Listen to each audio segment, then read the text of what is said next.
Kabla ya mwaka 1858 wenyeji waliliita ziwa Nyanza, likiwa na takriban ya kilomita mraba 68,800 hivi. Ni ziwa la pili kwa ukubwa wa maji safi ulimwenguni.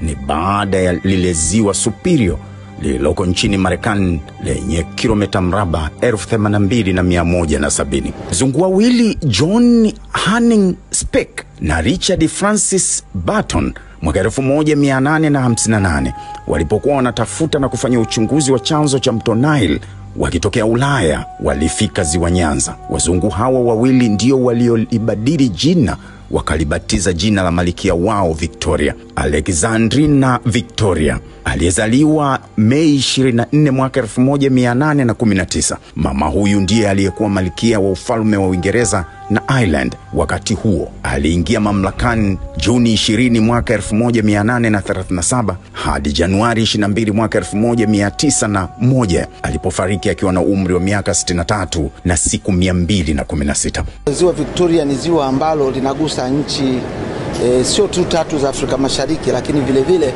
ukichukulia mto Nile inakwenda mpaka kwenye nchi zingine za Sudani na Egypt.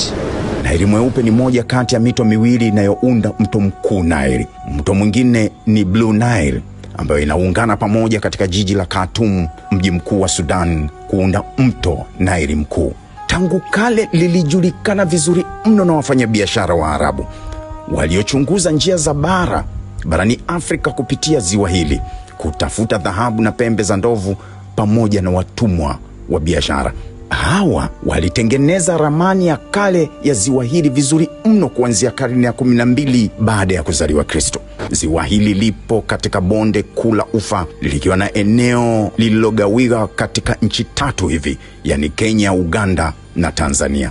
Linatajwa kuwa ziwa kubwa zaidi la kitropiki ulimwenguni na ni kati ya maziwa 9 makubwa duniani. Mito na vijito vingi vinatiririka ndani ya ziwa hili. Mto mkubwa unaotiririsha maji ziwani ni mto Kagera. Mito mingine mikuu ni pamoja na mto Mara, Yala, Nyando, Bukora na mto Katonga. Lina kilomita za ujazo wa maji 2750 hivi, likiwa na urefu wa upeo wa kilomita 337 na upana wa kilomita 250. Kina cha ziwa hili ni mita 84 na wastani wake kina chake ni mita 40. Tutunze mazingira yetu ili tuishi. Sisi ni Tanzania.